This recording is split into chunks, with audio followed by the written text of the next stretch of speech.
30 years of joyfulness. Hello, good afternoon, and welcome to the Midday News.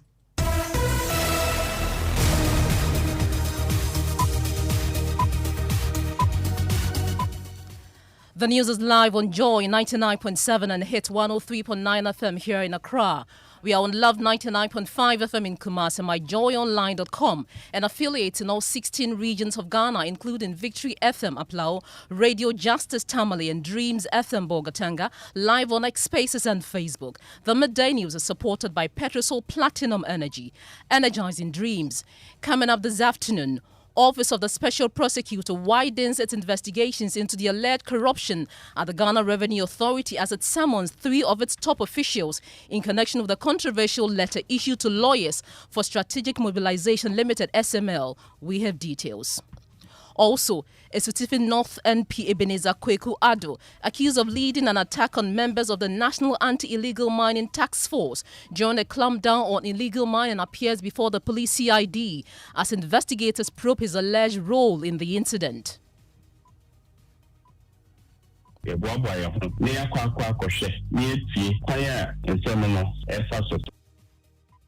We'll hear from our reporter Erastus Asaridonko and also tell you about a Joy research report indicating how Ahafo is gradually becoming a Galamsey hotspot with over 200 acres of land already destroyed by illegal miners.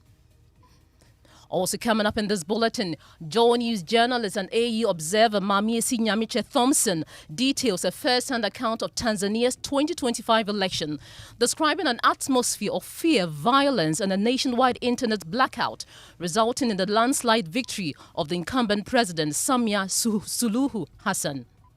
And later in the bulletin, we'll tell you about the Ghanaian man from Axim who, after legal challenges, had a street named after him in Germany's capital this year, as the German president heaps praises of Ghanaians living in his country.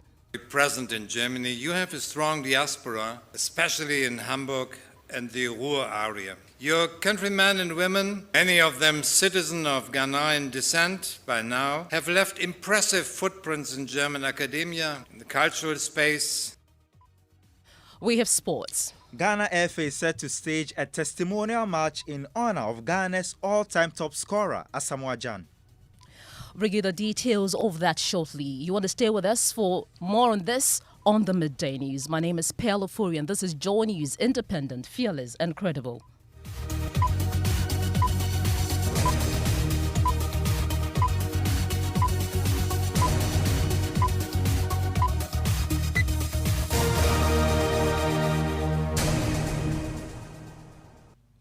In our first story this afternoon, the Office of the Special Prosecutor has widened its investigations into the alleged corruption at the Ghana Revenue Authority, summoning 3 of its top officials in connection with the controversial letter issued to lawyers for Strategic Mobilization Limited SML.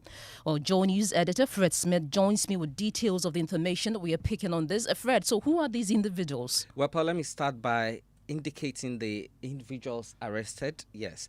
So the Commissioner General himself, Anthony Sapong, his technical assistant, Kenneth Ejedria, and the Assistant Commissioner in charge of Finance, Celestine Annan. All of them have been asked to appear before the OSP, and this directive follows the recent arrest and interrogation of the acting head of legal at the authority, who reportedly acted on instructions from the 3 officials to issue the letter at the request of SML's legal representatives in mid-October. And sources close to the OSP have been telling us that this is the second time the Commissioner General and the Assistant Commissioner have been invited by the investigators. Their previous statements are said to conflict sharply with contents of the letter now at the center of the probe. Now, both Mr. Sapong and Mr. Ejedria previously worked with KPMG, the audit firm engaged under a presidential directive to review SML's contract with the state. Now, investigators are said to be examining possible links between their past affiliations and decisions taken at the GRA relating to SML's operations. Fred Smith, thank you very much for that update. Well, the Member of Parliament for Esutifin North, Ebenezer Kweku-Addo, is this afternoon heading to the police headquarters here in Accra as investigators probe his alleged role in the attack on National Anti-Illegal Mining Task Force. The MP is alleged to have instigated the attack following the refusal of the NIMOS team to release illegal miners arrested for using very dangerous chemicals to mine close to a major road. The MP denies the accusations. His lawyer, Kwesi Jemfi Buedu, has been speaking to our sister station Adum FM and says though they do not have an official invitation, the visit to the CID headquarters is in response to a directive by the IGP, Christian Tete Yohunu. IGP invite officially Honorable Ensa Enkaye. Nemum sanye ye beto yinti. Yehu social media so say enkata sa akuri pe no. Ya yenso esiji na yese semye ebeboa ama astem no. Makwe wumu biya bede dinti no. Ye adwen se yebekọ ho eye enra no. Nemum yentumi anko efise na yese ade asakaka. Na ebume hia se yebeba no pe. Eboabo ya ho. Ne yakwa akọhwe. Ne etie kwan a ensem no efa so. Yeah, the Kwesi Jemfi Buedu, and he's essentially saying that they have not received an invitation yet, but decided to honor the directive after seeing it on social media. He adds that they want to set the record straight and are preparing to visit the CID to do exactly that. Let's move on. And preliminary police findings indicate the team had arrested several suspects and seized items, including a Smith & Wesson pistol, ammunition, 2 pistol magazines, an unregistered Range Rover, an unregistered Toyota RAV4, and several mobile phones. According to the police, Dr. Addo allegedly arrived at the scene with a group of people demanding the release of the detainees, an allegation the MP has strongly denied. But a statement by the Ghana Police Service states otherwise, and my colleague Mamisi Nyamicha Thompson joins me in the studio with more of that statement. What more did the police say in that report, Mamisi?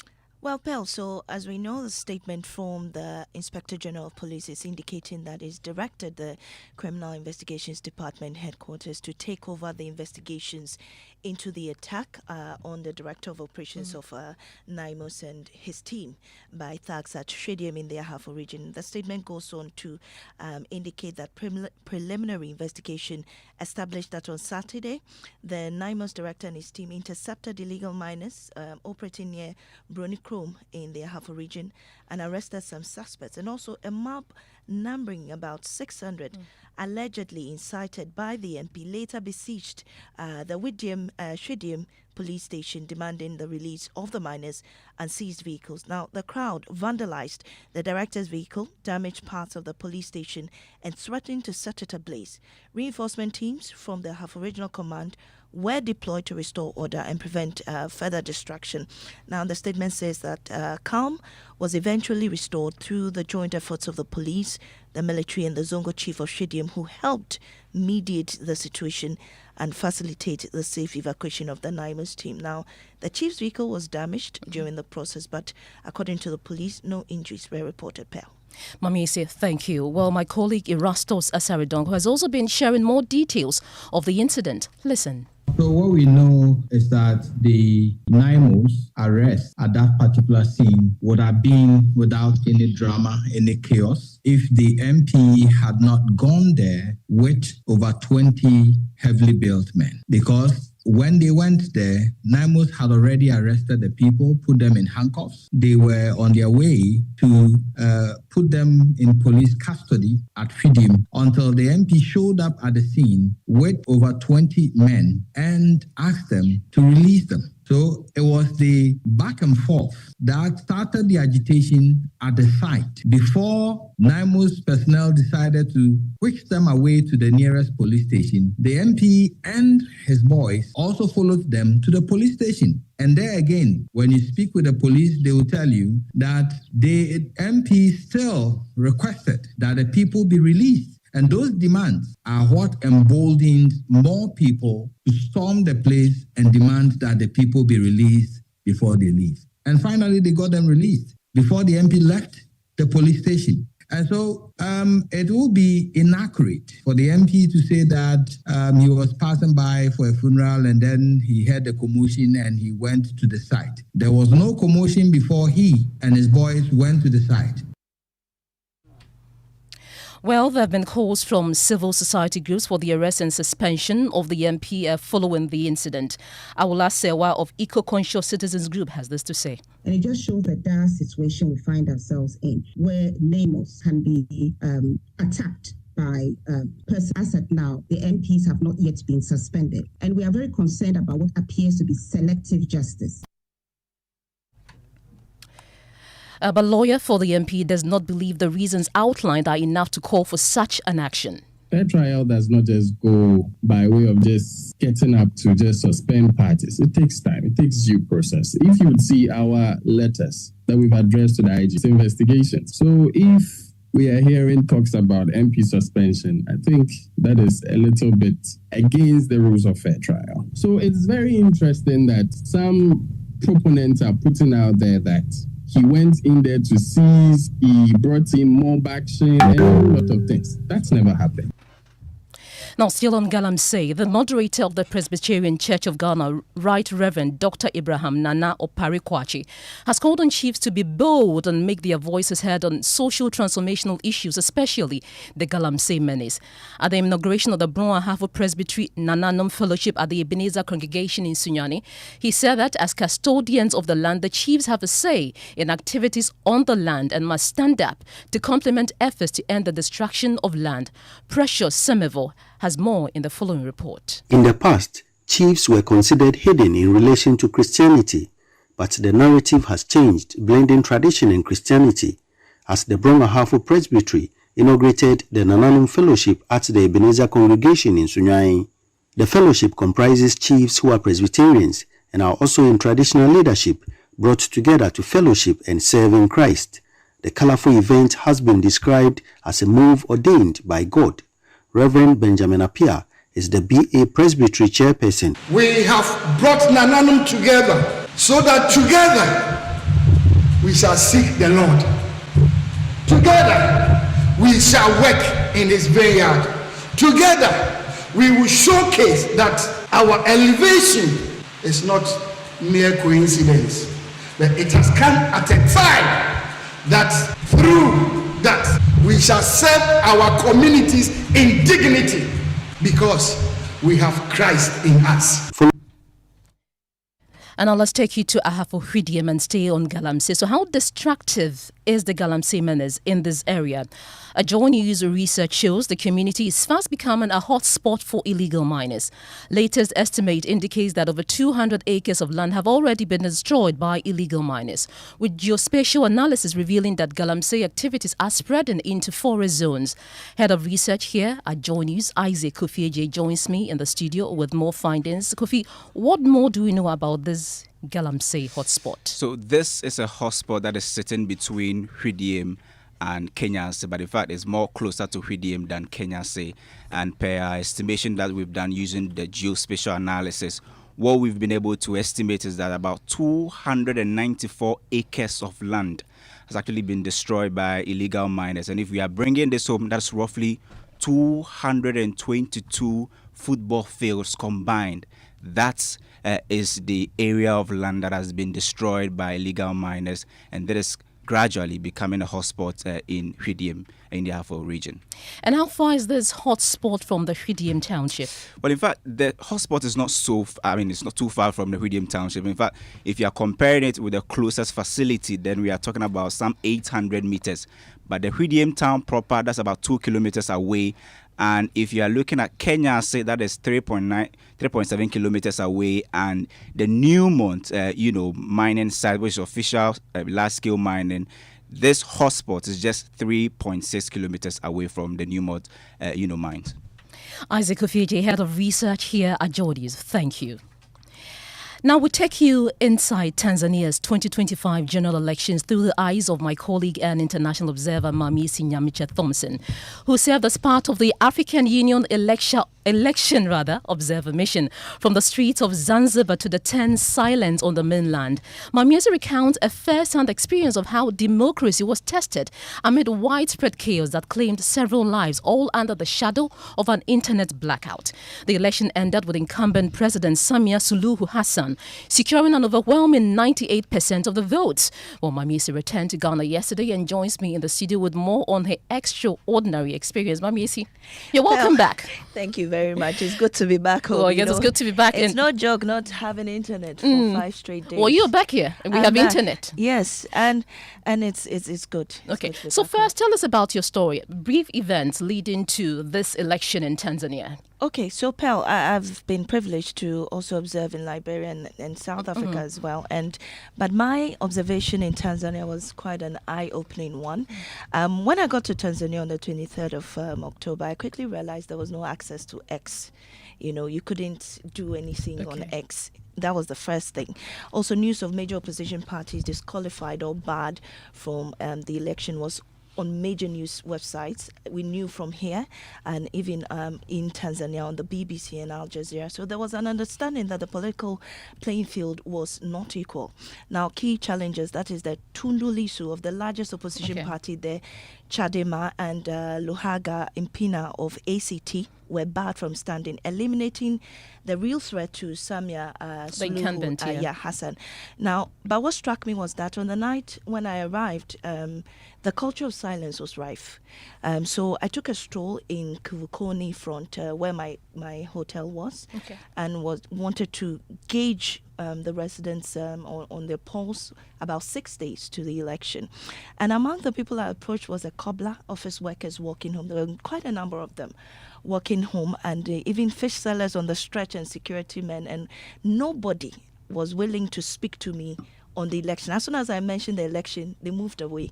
Even when I said, let me just gauge your mood, your thoughts on what's happening, the expectation, whether you're even ready to vote on election day, they moved away. They didn't want to be on record or even me, mentioning election. Just curious, why were they unwilling to speak to you? Indeed, because there have been incidents of abductions and also the main opposition leader in prison for treason.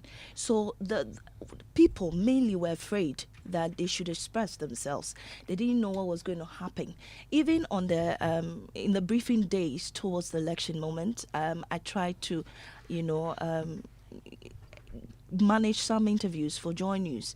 On the last minute, all of them withdrew. They said they weren't going to speak because they weren't sure of their safety, granting us those interviews. So before election day, observers were also trained on the political atmosphere, the do's and don'ts.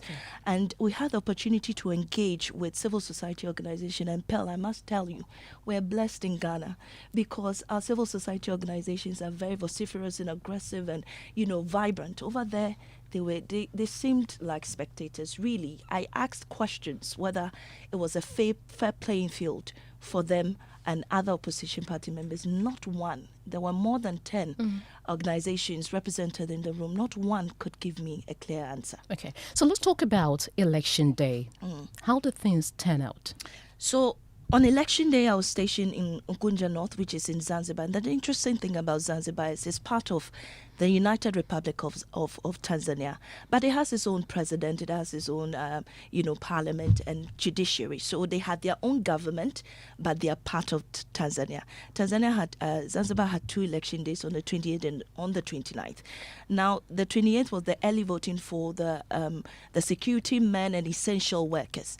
Now, everything was smooth.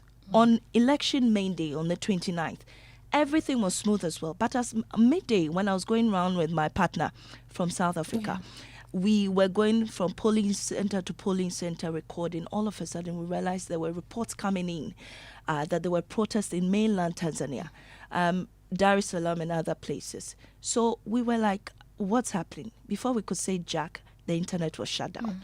So we couldn't communicate. And all our reports from that time moving on couldn't be put through to the main reporting office.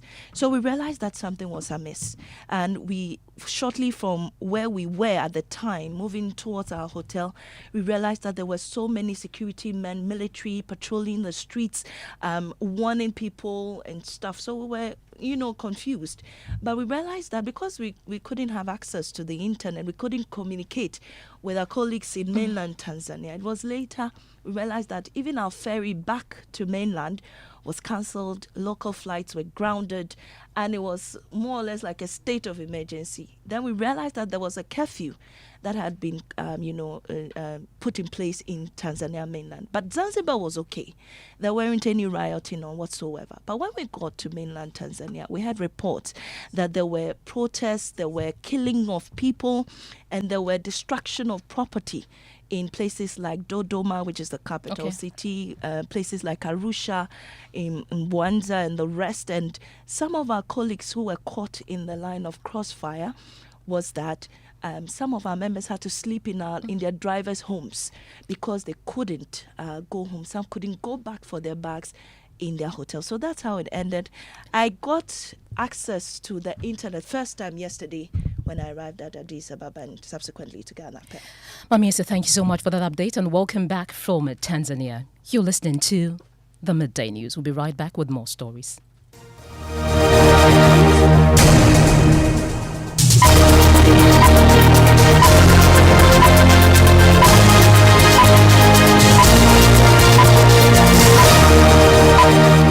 When I wake up in the morning, I brush my teeth with Kale Charcoal toothpaste. This gives me confidence all day. Anytime you meet Amma, don't be surprised I smile showing my beautiful white teeth because I don't have cavity thanks to Kale Charcoal toothpaste for its natural charcoal properties. In fact, we are like twins. I can't go without my Kale Charcoal toothpaste. That be why I dey use Kale Charcoal toothpaste morning and night when I dey go bed safe. It dey make my teeth white when it dey comot every scent from my mouth inside. My confidence level they go up, so I dey show my 32 teeth all. Introducing the Kale Charcoal toothpaste, formulated with activated bamboo charcoal powder, ensures whiter teeth and removes bad breath. The strong natural property of the activated bamboo charcoal removes bacteria, absorbs surface stains on our teeth caused by coffee, wines, and tobacco. Welcome, Kale Charcoal toothpaste. Kale Charcoal toothpaste, Sankofa Yenchi. Kale, happy smile. This advert is FDA approved. Everywhere. The winning season is back, but this time I am collecting the wins like Jollof at a wedding. The luckiest season 3 is here. Your chance to flip your luck or maybe your bank accounts too. 2 easy ways to join. Dial *712#. Hit 1 to buy for you or 2 to gift a friend. Feeling lucky? Pick 1 for a random number or hit 2 to choose your own. Pay with mobile money. Done. You're in. Or go to theluckiestafrica.com, click community tickets, choose your number or let the system do so for you. You can buy a ticket for your boo or your favorite barber. Pay with Mumu or card if you are abroad. 1 ticket could turn your 1 Ghana cedi into 500 times more. And the whole community could win 10 times over. Dial *712# or log on. Let's get lucky together because luck is everywhere. Joy 99.7 FM.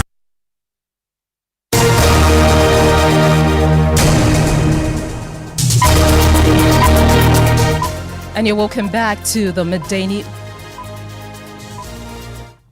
You're welcome back to the Midday News. It's time for sport, and Mubarak is here again. Thank you very much, Pearl. Samoa is in the news. Do you have any memories of Jan? Of course I do. Which one? Can you tell us? Well, the penalty he missed. But he scored some fantastic goals as well for the Black Stars. Well, you didn't ask me for a lot of memories. Yeah, I mean the positive ones. Yeah, but the Ghana FA, they have announced plans to stage a testimonial match in honor of the former Black Stars captain, Asamoah Gyan, with the exact date to be confirmed. The country's football body says the match will celebrate his illustrious and immense contribution to Ghanaian football. Gyan retired in 2023 at age 37. He's Ghana's all-time top scorer with 51 goals and also Africa's highest goal scorer in World Cup history with 6 goals. Before I go in the Champions League, there's a big clash tonight as Liverpool face Real Madrid at Anfield. Live commentary for you on Hits at 103.9 FM at 8 p.m. Thank you very much, Mubarak, for the sports news. Now, government says it is working to introduce Germany green technologies in digitalizing Ghana's education system from kindergarten to junior high school. Speaking at the sword cutting ceremony for a Center of Excellence for Green Technologies by the German president, Education Minister Haruna Idris revealed that the initiative seeks to improve the technology usage of the younger generation. He further revealed the government is focused on establishing a TVET policy and a fund to support skills training of the youth to reduce unemployment and contribute to national development. Before we take a listen to the minister, here is Director General of the Commission for Technical and Vocational Education and Training explaining the various units under the yet-to-be-established edifice. When the project is done, it will have 7 workshops as presented here. Fundamental Electronic Laboratory, Fundamental Electrical Laboratory, Fundamental Electrical and Domestic Electrical Installation, Refrigeration Technology, Green Technologies Workshop, Mechanical Assembly Workshop, Sanitary Installation and Piping. This structure, as you see here, will be, when completed, will be done over here. Yeah. And then this other one. When is the construction work starting? It will start once the sword is cut. Mm-hmm. Today. It will start. We have just about 2 weeks to finish the award of the contract, and the contractor is ready to commence work as soon as the contract is awarded. Now, Education Minister Haruna Idrisu says plans are underway to digitalize Ghana's education system with Germany technologies, as he commended the German government for its immense contribution to Ghana's green infrastructure. We are profoundly grateful. What is it that he has done today is contributing to improving livelihoods and contributing significantly to addressing unemployment, and particularly youth unemployment. As part of President Mahama Reset Agenda, Excellency Samaya, we are focusing on developing a TVET policy and establishing a TVET fund to support the skills training of young people in order that they can make meaningful contribution to our national development effort.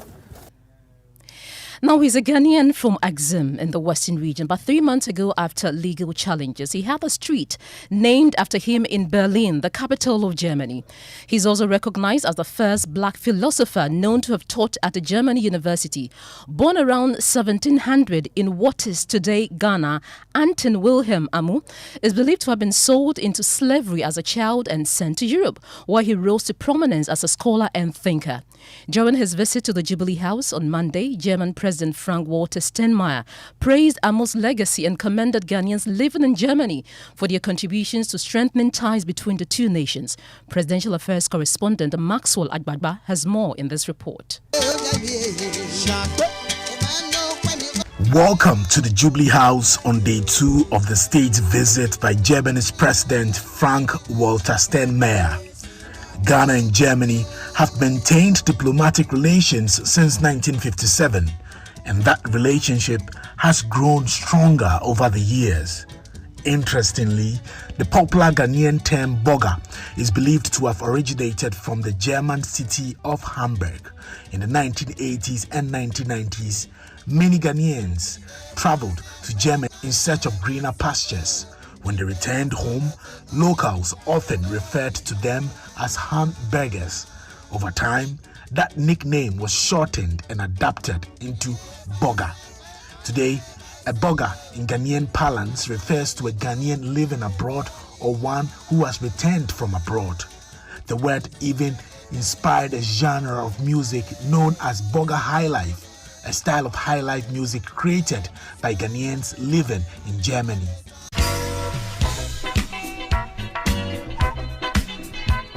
During the state's luncheon at the Jubilee House, President Steinmeier turned the spotlight on Anton Wilhelm Amu, a Ghanaian who recently had a street named after him in Berlin, Germany's capital. Born in Axim, Amu is recognized as the first black philosopher known to have taught at a German university. Our presidential affairs correspondent Maxwell Agbagba felt that report will take you to Parliament now, and the Northern Caucus in the House is courting the support of the diplomatic community and partners to accelerate development in the 5 regions of the North. The caucus is made up of MPs in all northern regions from both sides of the House. Speaking during a stakeholders meeting with some members of the diplomatic corps, Majority Leader and Chair of the caucus Mahama Ayariga pushed for partnership to deal with youth unemployment by creating sustainable jobs. Join me via telephone is our Parliamentary Affairs correspondent, Kweku Asante. Kweku, we know that agriculture was also high on the agenda. What's the plan of the caucus? Well, the caucus intends to plan with the ministers of the 5 regions, as well as DCs, the chiefs. They've also been talking about security. We know that there are a lot of conflicts in the northern regions. They are working on that. And ultimately, they see we need a synergy of the 5 northern regions with partnership with the diplomatic community to harness the development of the 5 northern regions. Kweku Asante, our Parliamentary Affairs correspondent, thank you so much for that update. And that's how we end the Midday News. My name is Ofori. Good afternoon and thank you for your time.